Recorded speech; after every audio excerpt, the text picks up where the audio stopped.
নমস্কার। আচ্ছা, আমাদের যখন বিয়ে হয়েছিল, তখন কি ভেবেছিলাম যে খুব অশান্তি করব?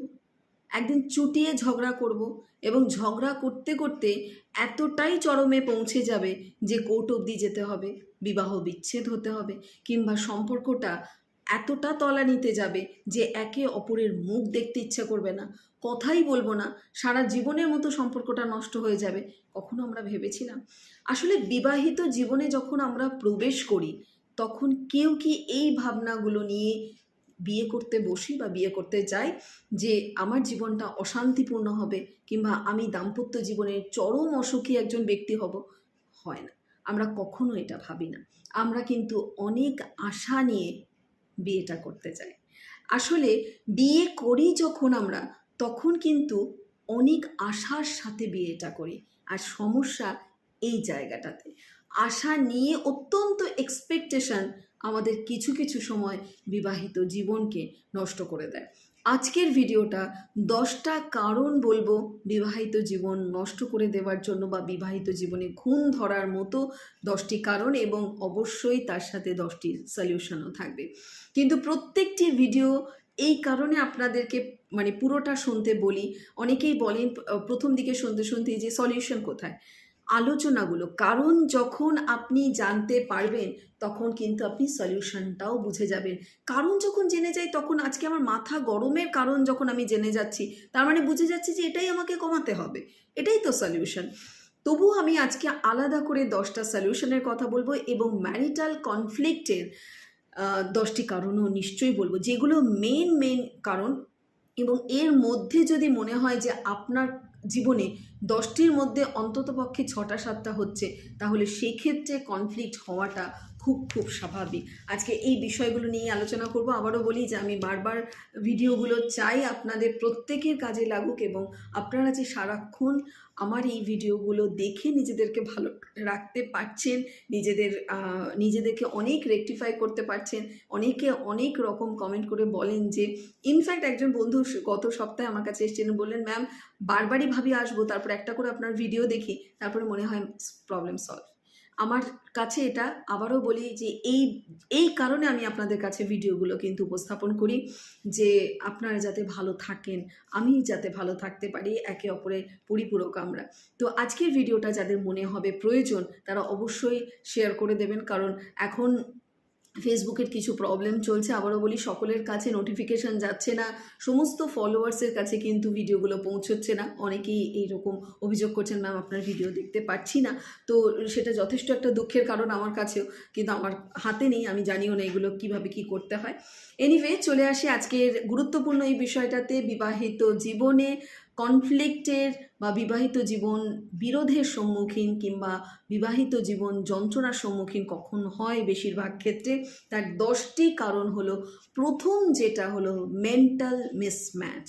আমরা হয়তো কফি শপে মিট করেছিলাম কিংবা আমরা হয়তো প্রেম করেছিলাম, সেই সময় আমাদের দারুণ মেন্টাল ম্যাচ ছিল। বিয়ের পর অদ্ভুতভাবে কোথায় গেল সেই মেন্টাল ম্যাচ?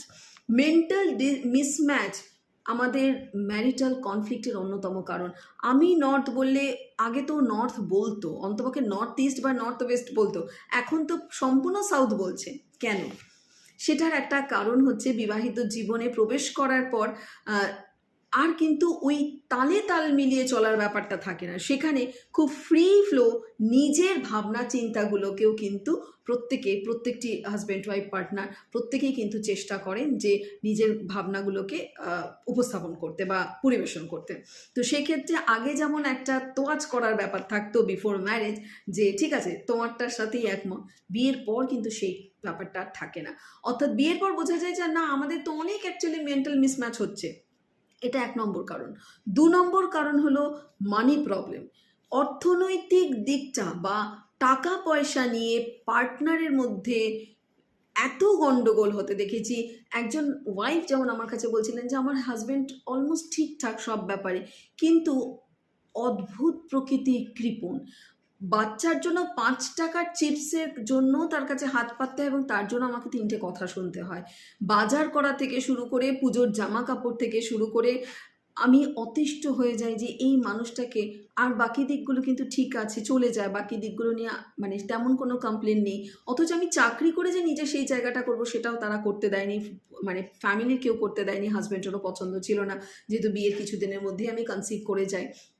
তো এই যে অর্থনৈতিক দিকটাতে না স্বাবলম্বী হতে দেওয়া বা না তার ফ্রিডম দেওয়া, এবং তার সাথে সাথে কিন্তু নিজেও এই মানে কৃপণতার শিকার হওয়া, এই জায়গাগুলো যদি পার্টনার এই পরিমাণ কৃপণ হন, তাহলে সত্যিই কিন্তু সেখানে ম্যারিটাল কনফ্লিক্ট হওয়াটা খুব নর্মাল, খুব সিম্পল।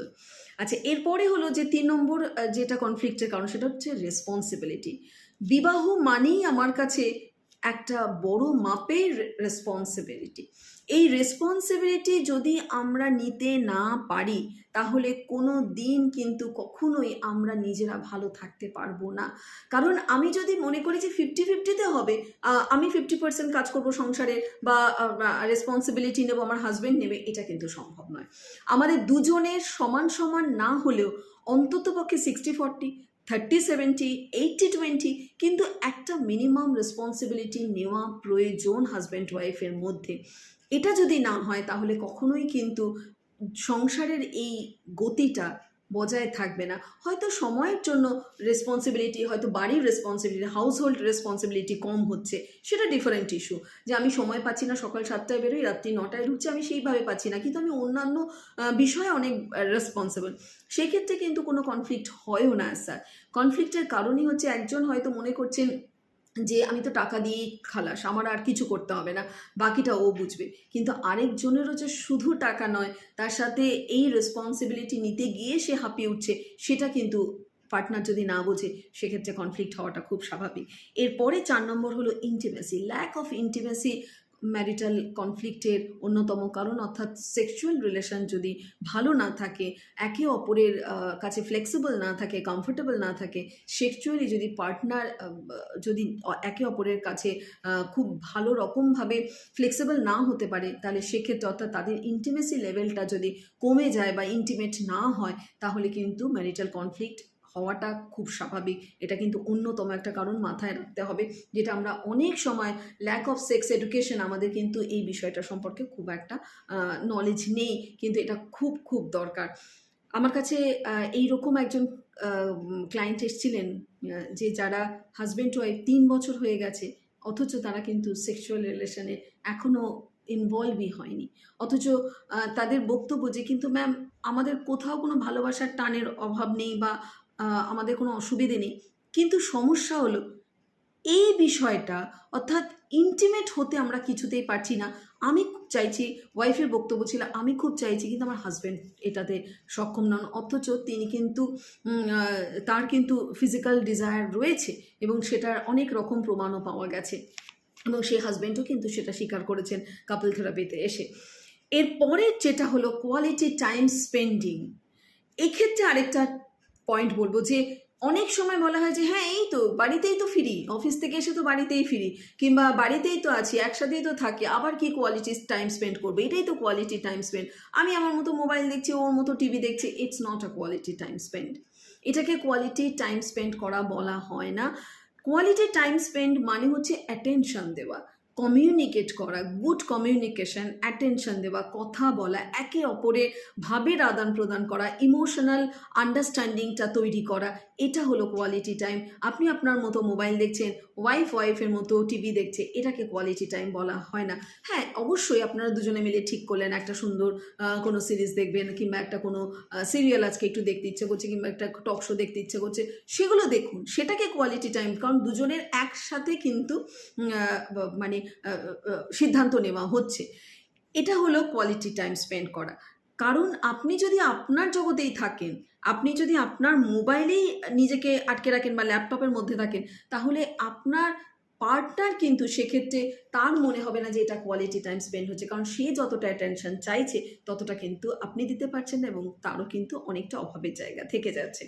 এর পরের পয়েন্টটা হলো family issue. It's a big issue. আমরা প্রত্যেকেই জানি যে একটি মেয়ে যখন শ্বশুরবাড়িতে সংসার করতে আসে তখন তাকে কিন্তু অনেককে ম্যানেজ করার, অনেককে বোঝার দায়িত্ব একটা আলাদা করে তার ওপর চলে আসে। তো সেক্ষেত্রে হাজব্যান্ডকে একটু কোঅপারেটিভ হতে হবে, না হলে যদি না হয় শ্বশুরবাড়ির লোকজনকেও হতে হয় যে মানুষটি একদম অন্য পরিবারের একটি মেয়ে এই বাড়িতে 24 ঘন্টা থাকছে, তার অনেক রকম অসুবিধার সম্মুখীন সে হবে। এটা মেয়েটিকেও যেমন বুঝতে হবে, তেমন মেয়ে বাপের বাড়ির লোককেও বুঝতে হবে, এবং ছেলেটির অর্থাৎ হাজব্যান্ডের বাড়ির লোককেও কিন্তু এটা বুঝতে হবে। তো এটা যখন বোঝার জায়গাটা কম হয় তখন ফ্যামিলি ইস্যু নিয়ে কিন্তু ম্যারিটাল কনফ্লিক্ট বেশিরভাগ ক্ষেত্রে হয়। এটা আমার পার্সোনাল এক্সপিরিয়েন্স থেকে আমি বলছি। প্রচুর মানুষ কিন্তু শুধু ইনলস ফ্যামিলিতে প্রবলেম নিয়ে বিবাহিত জীবন ছাড়খাড় হয়ে যেতে আমি দেখেছি। এরপরে হলো পার্সোনালিটি কনফ্লিক্ট। এটা পার্সোনালিটি কনফ্লিক্ট মানে হচ্ছে আমার একরকম পার্সোনালিটি, আমার পার্টনারের আরেক রকম পার্সোনালিটি। সেটাই স্বাভাবিক, আমরা দুজন তো ভাই বোন নই, তাই আমাদের কখনো একরকম পার্সোনালিটি হবে না, কিংবা আমরা টুইনও নই। তাহলে আমরা কি করে একই রকম পার্সোনালিটির হব? পার্সোনালিটির কনফ্লিক্ট থাকাটা স্বাভাবিক, কিন্তু সেই কনফ্লিক্টটা এতটা যেন না হয় যে পার্টনার মানে পার্টনার সবসময় বসিং রুল করছেন বা একটা আদেশমূলক ভাবনা নিয়ে চলছে, অথবা পার্সোনালিটির মধ্যে যদি নার্সিসিস্টিক পার্সোনালিটি ডিসঅর্ডার থাকে পার্টনারের, তাহলে তো সেক্ষেত্রে কনফ্লিক্ট হওয়াটা খুব স্বাভাবিক। এরপর হলো 8 নম্বর, সেটা হলো সন্তান। সন্তানের বিষয় নিয়ে অনেক সময় হাজব্যান্ড ওয়াইফের মধ্যে প্রবলভাবে কনফ্লিক্ট দেখা যায়, কন্ট্রাডিকশন দেখা যায়, এবং সেক্ষেত্রে অনেক ক্ষেত্রে আমি দেখেছি সেপারেশন পর্যন্ত হতে, যে যেভাবে আমার বাচ্চাকে আমি মানুষ করতে চাই আমার হাজব্যান্ড বা আমার ওয়াইফ সেভাবে চায় না, এবং এটা সম্পূর্ণ আমি এর বিরোধী, তাই আমি বাচ্চাকে নিয়ে আলাদা চলে এসেছি, কিংবা আমি বাচ্চার সাথে একসাথে থাকতে পারছি না। এইরকম নানান ধরনের মানে চাইল্ড ইস্যু নিয়ে কিন্তু কনফ্লিক্ট হয়। এবারে লাস্ট হলো কমিউনিকেশন প্রবলেম। কমিউনিকেশন প্রবলেম হলো যে যখন কোনো সমস্যা তৈরি হচ্ছে হাজব্যান্ড বা ওয়াইফ একদম শাটার ডাউন হয়ে যাচ্ছে, কথা বলা বন্ধ হয়ে যাচ্ছে, কোনো কমিউনিকেশন করছে না, দিনের পর দিন একে অপরের সাথে কোনো রকম কথা বলছে না, তাদের বিছানা আলাদা হয়ে যাচ্ছে, তাদের ঘর আলাদা হয়ে যাচ্ছে, তারা কিন্তু জিরো লেভেলে কমিউনিকেশনে আছে, এবং একটা দিন গিয়ে কিন্তু এই বিবাহিত জীবনকে রাখাই আর টিকিয়ে রাখাটা সম্ভব হবে না। তাই কমিউনিকেশন, অনেকে এই ক্ষেত্রে বলবেন ম্যাম এত কিছু শুনে লাভই নেই, কারণ আমার হাজব্যান্ড কোনো কথাই শোনে না, এইরকম কমেন্টস প্রচুর আমাদের কাছে আসে। কিন্তু কমিউনিকেশন না করলে সেক্ষেত্রে বুঝতে হবে, তাকে একটা ওয়ার্নিং সাইন দিতে হবে যে দেখো তুমি কমিউনিকেট করো, না হলে আমার পক্ষে যন্ত্রণার কারণ হয়ে যাচ্ছে। এবং এই বিষয় নিয়ে আসবো, সমাধানের নিশ্চয়ই কথা বলবো। লাস্ট যেটা হলো, হ্যাঁ বলে দিয়েছি 10 নম্বর পয়েন্ট, কমিউনিকেশন। তো কমিউনিকেশন না করলে পরে ল্যাক অফ কমিউনিকেশন দাম্পত্য জীবনে চিড় ধরতে বাধ্য অনেক ক্ষেত্রেই। কিন্তু এটা যদি এর মধ্যে আরেকটা কথাও বলতে হয়, যদি সেই মানুষটা ইন্ট্রোভার্ট হয়, বরাবরই কমিউনিকেশন কম থাকে, তাহলে তার আচার আচরণ, ভাব বা তার ভাবমূর্তি দেখে কিংবা তার ব্যবহার দেখে আপনাকে কিন্তু খানিকটা আন্দাজ করে নিতে হবে। সেটা কিন্তু একটা কনফ্লিক্টের কারণ নয় যে আমার হাজব্যান্ড তো কথাই বলে না বা আমার ওয়াইফ তো বেশি কথা বলে না, সেটা তার পার্সোনালিটি। কিন্তু সমস্যা এলেই সেটাকে আলোচনা না করে একদম চুপ হয়ে যাওয়া বা একদম কমিউনিকেশন না করা, সেটা কিন্তু একটা ভয়ঙ্কর ক্ষতিকর হয়ে ওঠে দাম্পত্য জীবনের ক্ষেত্রে। সমাধান যতক্ষণ আমরা না বলবো, যদিও আমি আবারও বলি কারণগুলো যে আলোচনা করলাম সেগুলোই তো আমাদের অনেকটা সমাধান, কিন্তু আজকে 10টি সমাধান সূত্র বলবো। এই সমাধানগুলো আপনারা যদি অ্যাপ্লাই করেন, আমরা যদি আমাদের দাম্পত্য জীবনে অ্যাপ্লাই করি, অনেকটা সহজ হয়ে যাবে। কিন্তু এর পরেও অনেকের মনে হতে পারে যে যা যা আপনি বললেন এগুলো আমার পরিবারে খাটবে না, তাহলে তো একটু ভাবতে হবে। ইন জেনারেল যাদের পরিবারে খাটবে তাদের জন্য এই ভিডিওটা আমার, এবং হাজব্যান্ড ওয়াইফ দুজন যখন মনে করবে না সম্পর্কটা আমাকে রাখতে হবে, আমার দাম্পত্য জীবনটা আমার কাছে মূল্যবান, তখনই এই ভিডিওটা কাজে আসবে। না হলে এই ভিডিওটা জাস্ট আপনার সময় নষ্ট করা হয়ে যাবে। কারণ হাজব্যান্ড ওয়াইফ যদি নিজেরা মনে না করেন যে এইভাবেই আমরা চলবো বা এইরকমভাবে আমাদের চললে পরে আমাদের দাম্পত্য জীবনটা সুখকর হতে পারে, আমরা শান্তিতে থাকতে পারি, তবেই কিন্তু কাজে লাগবে। যদি কেউ ইগনোরই করে এসব আমার জন্য নয়, ও তুমি দেখো তোমার প্রয়োজন, তাহলে কখনোই তাদের জীবনে হয়তো এটা নাও কাজে লাগতে পারে, তবে একা যতটুকু সম্ভব নিশ্চয়ই সেটাও কাজে লাগবে। আজকে সমাধান বলার প্রথম যেটা হলো সেটা হলো স্বামী স্ত্রীর ক্ষেত্রে বিয়ের পর যেটা হয় সেটা হলো হাজব্যান্ড মনে করে ওয়াইফ তার প্রপার্টি, ওয়াইফ মনে করে হাজব্যান্ড আমার প্রপার্টি। হাজব্যান্ডের যে একটা ব্যক্তিগত জীবন আছে, তিনি যে একটা ব্যক্তি স্বতন্ত্র মানুষ সেটা ওয়াইফ ফিল করে না, ওয়াইফের যে একটা ব্যক্তি স্বতন্ত্র মানুষ সেটা হাজব্যান্ড ফিল করে না। অবশ্যই বিবাহিত জীবন মানে যৌথ উদ্যোগ, বিবাহিত জীবন মানে যৌথ পথ চলা, কিন্তু তার মানে আমার নিজস্ব কোনো ব্যক্তি সত্তা নেই, এটা যদি ভুলে যাই আমি, তাহলে পরে কিন্তু সেটা বেশি দিন আমি ক্যারি করতে পারবো না।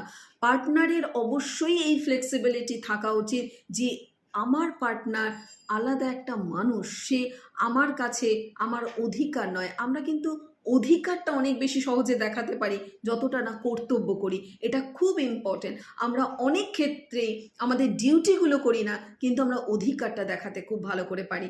কিন্তু এই অধিকার দেখাতে দেখাতে কখনো অধিকারের জন্য দম বন্ধ হয়ে যাচ্ছে না তো, সেটা একবার দেখুন। মানে সবটাই আমার কথা মতো আমার পার্টনার চলবে, সেটা বোধহয় ঠিক নয়, এবং এটা অ্যাভয়েড করা উচিত। যদি কেউ করে থাকেন আজ থেকেই কিন্তু সেটা মনে করবেন যে পার্টনারেরও একটা নিজস্ব ব্যক্তিগত সত্তা আছে, তার একটা ব্যক্তিগত চাহিদা আছে, এবং সে মানুষটা তার একটা ব্যক্তির স্বতন্ত্র অস্তিত্ব আছে, এটা মনে রাখতে হবে।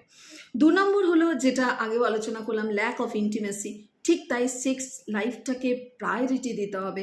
আমার ভালো লাগছে না অথচ পার্টনার চাইছে, এক সময় গিয়ে আর পার্টনার চাইবে না, কারণ আপনার রোজ না ভালো লাগার দায়িত্ব পার্টনারের।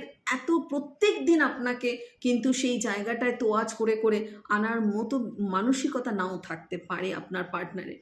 আবার ঠিক উল্টো দিকে আপনার পার্টনারের কেন ইচ্ছে হচ্ছে না সেক্সুয়াল লাইফে ইনভলভ হতে, সেটাও কিন্তু খুঁটিয়ে আপনাকে দেখতে হবে যে আমার পার্টনারের ইমোশনাল কোনো ব্রেকডাউন হচ্ছে না তো, তার মনের দিকটা সে ঠিক আছে তো। আমার একটা ভিডিও রয়েছে, একটা রিল রয়েছে যে দিন ভালো হলে রাত ভালো হবে, একবার রিলটা দেখে নেবেন পারলে, আমার ফেসবুক পেজে কিন্তু রয়েছে। ঠিক তাই, ইমোশনটা যদি ভালো থাকে, ইমোশনালি যদি একে অপরের সাথে আদান প্রদানটা সঠিকভাবে হয়, তাহলে সেক্সুয়াল লাইফটা, বন্ডিংটা, আমাদের আলোচনাটা যে আজকে নয়, আজকে আমার ইচ্ছে করছে না, দেখো আজকে আমার সত্যি I am not ready for that, এটা যদি মনে হয়, এই আলোচনাটারও প্রয়োজন রয়েছে, যেটা আমি আগেই বললাম, কমিউনিকেশন খুব খুব প্রয়োজন। তো সেক্সুয়াল লাইফ বা ইন্টিমেসি আমাদের দাম্পত্য জীবনকেও কিন্তু সুখকর করে, এটা একটা পিলার। এটা নিয়ে আমি আগেও কিন্তু আমার ফেসবুক পেজে কিন্তু রয়েছে 4 pillars of our marital life, দেখে নেবেন সেটাও যদি যাদের সম্ভব হবে। আচ্ছা, আরেকটা 3 নম্বর পয়েন্ট হলো যে ভালোবাসার প্রকাশ আমরা না প্রকাশ করি না। আমি তোকে ভালোবাসি, আমি তোকে সংসার করি, আমি ওর সাথে সংসার করছি, আমি কি না ভালোবেসে সংসার করছি, আমি এত বছর ধরে এত স্যাক্রিফাইস করেছি, জীবনটাকে এইরকমভাবে এগিয়ে নিয়ে যাচ্ছি, আমি কি ওকে ভালোবাসি না, এটা কি নতুন করে বলতে হয়? হ্যাঁ মশাই, নতুন করে বলতে হয়। কেন বলবো না? নতুন করে যদি খারাপ কথা বলতে পারি, নতুন করে আদরের কথা, ভালোবাসার কথা বলবো না কেন? এটা নিয়েও কিন্তু আমার বহু বছর পুরনো ভিডিও বা অনেক দিন আগের রিলস আছে, যে আই লাভ ইউ বলেছি কতবার আমার পার্টনারকে, আমি কতবার তাকে ভালোবাসি এই কথাটা বলেছি, লাস্ট কবে বলেছি আমি রিকল করতে পারবো না, কিন্তু এই একটা শব্দ, একটা কথা, তোমাকে সুন্দর লাগছে, তোমাকে ভালো লাগছে, কিংবা তুমি যে আজকে আমার জন্য বানিয়ে দিয়েছো টিফিনটা অসাধারণ, কিংবা তুমি সারাদিন যে অফিস করছো এবং তারপরে যখন তুমি বাড়িতে আসছো, এই সময়টার জন্য আমি ওয়েট করি, এই রকম ভালোবাসার প্রকাশ করে কজন আমরা টেক্সট করি আমাদের পার্টনারকে, ভেবে দেখুন করি না। Taken for granted always. স্বামী স্ত্রীর সম্পর্ক মানেই তুমি আছো, তুমি থাকবে চিরকাল, হয় না। যখন নড়ে যায় তখন কিন্তু দৌড়দৌড়ি করা শুরু করি আমরা, তখন থেরাপিতে আসা শুরু করি। যখন ভালো থাকি, যতক্ষণ সুস্থ থাকে দাম্পত্য জীবন, ততক্ষণ এতটা আমরা তার জন্য মিনিমাম কিন্তু যত্ন নেই না। এটা হলো ভালোবাসার, যত আমরা ভালোবাসার প্রকাশ করব পার্টনারের কাছে ততই কিন্তু অক্সিটোসিন হরমোন, আমি বারবার বলি যে এই অক্সিটোসিন হরমোন কিন্তু আমাদের ক্রিয়েটিভিটিও দেয়। তো অক্সিটোসিন হরমোন সিক্রেট হয়, আমরা ভালো থাকি, আমরা হ্যাপি থাকি, আমাদের একটু বেশি পরিমাণ এফর্ট দিতে পারি সম্পর্কটার ওপরে যদি আমরা একটু ফোকাস করি। এটা কিন্তু প্রত্যেকের জন্য দরকার। আবারও বলি, কোনো ভিডিও আমার শুধুমাত্র মেয়েদের জন্য নয়, নারী পুরুষ নির্বিশেষে। এরপরে হলো অ্যাঙ্গার ম্যানেজমেন্ট। ওরে বাপরে, রাগ বিবাহিত জীবনের একটা অন্যতম বড় কনফ্লিক্টের কারণ। অ্যাঙ্গারকে যদি আমি, আমার রাগকে যদি ম্যানেজ না করতে পারি, রাগ করে এত ভয়ানক ভয়ানক ব্যবহার করে ফেলি আমি, যে আমার দাম্পত্য জীবন কিন্তু কখনোই ভালো হচ্ছে না। যদি বা দুদিন ভালো হচ্ছে, 3 দিনের দিন আবারও কিন্তু আমি এমন কিছু কথা বললাম রেগে গিয়ে, এমন কিছু ব্যবহার করলাম যে সেখান থেকে আমি আর বেরিয়ে আসতে নিজেই পারছি না, হাজব্যান্ড বা ওয়াইফ কি করে পারবে? তাই যারা অত্যন্ত পরিমাণে রাগী মানুষ, তাদের রাগটা নিয়ে কিন্তু একটু ভাবনা চিন্তা করতে হবে। রাগটা যতক্ষণ না কন্ট্রোল করতে পারছেন, ততক্ষণ নিজের জীবনটা, সে দাম্পত্য জীবন হোক কিংবা একা থাকুন, জীবনটা কখনোই ভালো হতে পারবে না। ডিসিশন, দাম্পত্য জীবন সুখকর করার জন্য একসাথে ডিসিশন নিতে হবে। আপনি আপনার মতো ডিসিশন নিয়ে নিলেন, পার্টনার জানতেই পারলো না, তিনি আকাশ থেকে বললেন, ও আচ্ছা তুমি এটা কবে করলে, জানি না তো।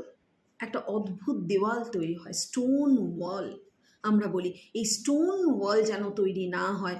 একসাথে ডিসিশন নিন, একসাথে আলোচনা করুন, সন্তানের ব্যাপারে একসাথে কথা বলুন, অর্থনৈতিক দিক নিয়ে একসাথে কথা বলুন, কিছু মানে কোনো পলিসি করছেন সেটা একসাথে কথা বলুন। দুজনে একসাথে ডিসিশন নেওয়ার চেষ্টা করুন, যতটা ফ্লেক্সিবল, যতটা ট্রান্সপারেন্সির সাথে সেটা করা যায় সেটা একবার দেখুন। এটা 5 নম্বর। 6 নম্বর ছিল যে আমরা কি করি, আমাদের পার্টনারের ভুল যদি কিছু করে থাকে বা অন্যায় কিছু করে থাকে, সেটা ব্রেন স্ক্রিনশট নিয়ে রাখে। আমি বলি সবসময় যে ব্রেনের এই স্ক্রিনশটটাকে ওয়ালপেপার করবেন না, সেটাকে স্ক্রিনশট যদি ব্রেন নিয়েও নেয়, সেটাকে ডিলিট অপশনে চলে যান। আমরা কি করি, আমরা ওয়ালপেপারে করে রাখি। অর্থাৎ যে কোনো কিছু হচ্ছে, আমরা পার্টনারকে বলছি তুমি তো ওই দিন ওটা করেছিলে। এই যে কনস্ট্যান্ট অতীতের কথা বলে পার্টনারকে আমরা ক্রমাগত দোষারোপ করতে থাকি, অর্থাৎ ভুলের ক্ষমা না করা, একটা ভুলের অপরাধে সারা জীবন পার্টনারকে কথা শোনানো, সেটা কিন্তু ভয়ানকভাবে আমাদের জীবনকে নষ্ট করে দেয়। কিছুদিন আগে আমার কাছে একজন কাপল এসেছিলেন, আন্দাজ করুন তাদের বয়স, একজনের বয়স 85, আরেকজনের বয়স 80। একটা মাত্র ভুলের জন্য, বৃদ্ধ বয়সের একটা ভুলের জন্য কিন্তু তার ওয়াইফ এতটাই ডিপ্রেশনে চলে গেছিলেন যে তাকে বের করে আনা অসুবিধে হচ্ছিল। শুধুমাত্র এই ক্ষমা করে দেওয়ার কথাটা বলাতে সেই ভদ্রমহিলা কিন্তু আজকে দিব্যি আবার দারুণ করে সংসার করছেন। এটা আমার কাছে একদম অন্যতম একটি কেস, এবং I am too much happy এটাকে এত সুন্দর করে তাদের জীবনে আবার তাদেরকে ফিরিয়ে দিতে পেরে। ভাবুন, বয়সটা একজন 85 আর একজন 80।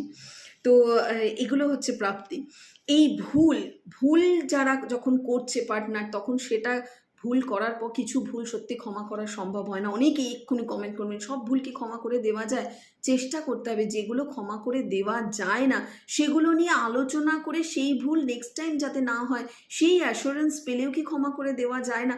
দেখুন না একবার সেটা করা যায় কি না, তাহলে জীবনটা অনেকটা সুন্দর হতে পারে, দাম্পত্য জীবনটা অনেকটা ভালো হতে পারে। এরপরে হলো স্যাটিসফ্যাকশন, 7 নম্বর। স্যাটিসফাইড হই না, সারাক্ষণ দেখতে পাচ্ছি সোশ্যাল মিডিয়াতে, তো অমুকের পার্টনার ওই করছে, তমুকের পার্টনার সেটা করছে। ডিসস্যাটিসফ্যাকশন শুধু দাম্পত্য জীবনকে নষ্ট করে তা নয়, সমস্ত জীবনকেই নষ্ট করে। তাই স্যাটিসফ্যাকশন বা স্যাটিসফাইড হতেও কিন্তু আমাদের শিখতে হবে। এরপর 8 নম্বর হলো গ্র্যাটিটিউড। যা আমি পাচ্ছি সেটাকেই কি আমি ধন্যবাদ দিচ্ছি? আমি বারবার বলি, আমার প্রেসক্রিপশনে লেখা থাকে গ্র্যাটিটিউড প্র্যাকটিস বলে।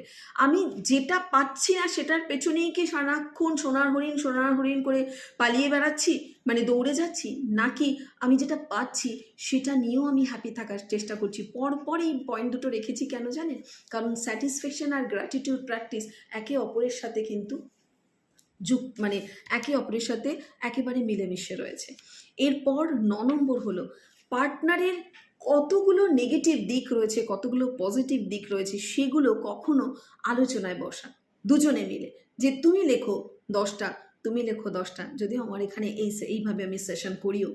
তো তারপরে আলোচনা করা যে এই নেগেটিভ পয়েন্টগুলোকে কি আমি চেঞ্জ করতে পারি বা কতটা আমি এগুলোকে রিজলভ করতে পারি সেটা নিয়ে আলোচনা করা, পজিটিভ পয়েন্টগুলোকে হাইলাইট করা, পজিটিভ পয়েন্টগুলো নিয়ে একে অপরের কাছে যে আমার তোমার মনে কি হয় যে এগুলোকে আমার পজিটিভ পয়েন্ট, অর্থাৎ পার্টনারের পজিটিভ পয়েন্টসগুলোকেও কিন্তু অনেস্টের সাথে ফোকাস করুন, তাতেও কিন্তু আপনার স্যাটিসফ্যাকশন লেভেলটা বাড়বে। এরপরে লাস্ট হচ্ছে যেটা খুব খুব ইম্পর্টেন্ট, সেটা হলো অন্তর্দর্শন। ইন্ট্রোস্পেকশনটা না থাকলে আমরা কখনো আমাদের দাম্পত্য জীবনে সুখী হতে পারবো না, ভালো থাকতে পারবো না, নিজেদেরকে আমরা ভালো রাখতে পারবো না। কারণ আমরা যদি নিজেকে না দেখি, নিজের ব্যবহারকে না দেখি, আমরা সবসময় অ্যালিগেশন দিতে থাকি, আমার হাজব্যান্ড এরকম, আমার ওয়াইফ এরকম। কিন্তু আমি কি করছি, যখন ঝগড়ার কথা বলি তখন একতরফা ঝগড়ার কথা বলি, আমি কতটা মুখ খিচিয়েছি, আমি কতটা দাঁত বার করেছি, আমি কতটা নখ বার করেছি, আমি সেগুলো কিন্তু বলছি না। পার্টনার আমাকে থামাতে গিয়ে ঠেলেও দিচ্ছে, সেটাকে আমি মারের হিসেবে পর্যবসিত করছি। এই জায়গাগুলোকে কিন্তু একটু অন্তর্দর্শন, আমি বলি অন্তর্দর্শন না থাকলে জীবনটাই সুন্দর হওয়াটা অস্বাভাবিক। তাই একটু দেখুন না যে নিজের ওপর রিফ্লেক্ট করে, নিজের ওপরে আলোটা ফেলে যে আমি কি কি ব্যবহার করছি এবং কেন করছি। আমি কিচ্ছু করিনি, আমি তো ওকে কিছুই বলি না, বলি নাটাও তো একটা অ্যাবিউজ। হ্যাঁ, বলি না মানে সে আমাকে ঘন্টার পর ঘন্টা একটার পর একটা প্রশ্ন করে যাচ্ছে, বারবার জিজ্ঞাসা করছে কেন করলে এটা তুমি, বা কেন এটা হলো, বা ঠিক আছে ছেড়ে দেওয়ার হবে না। আমি কোনো উত্তর দিয়ে যাচ্ছি না, আমি মুখ গম্ভীর করে কাজ করে যাচ্ছি বা আমার নিজের জগতে ব্যস্ত রয়েছি। এটাও তো এক ধরনের টর্চার। আমি তো কিছু করিনি, না মেন্টাল টর্চার করেছি, না ফিজিক্যাল টর্চার করেছি, তাহলে কেন ওর প্রবলেম হচ্ছে? খোলাখুলি কথা বলুন। সব কিছুই ছিল কিন্তু এই 10টা পয়েন্টের মধ্যে। নিজের প্রতি নিজের একটু আলোটা ফেলে দেখতে হবে আমার কোন কোন বিহেভিয়ারগুলোর জন্য আমার দাম্পত্য জীবনকে আমি আর ক্ষতিগ্রস্ত করছি। সেটা যতক্ষণ না করব ততক্ষণ পার্টনারকে 10টা আঙ্গুল দেখিয়ে মানে সমালোচনা করলেও কিন্তু কখনোই আমরা নিজেদেরকে রেকটিফাই করতে পারবো না, আমাদের দাম্পত্য জীবনকেও সুন্দর করতে পারবো না। যাদের মনে হবে দাম্পত্য জীবনটা আমাদের কাছে গুরুত্বপূর্ণ, তাদের জন্যই কিন্তু এই ভিডিওটা করা। যারা মনে করছেন না আমার কিচ্ছু যায় আসে না, আমি এগুলো বদারই করি না, তাদের জন্য কিন্তু এই ভিডিওটা নয়। সবাই ভালো থাকুন, সকলকে ভালো রাখুন।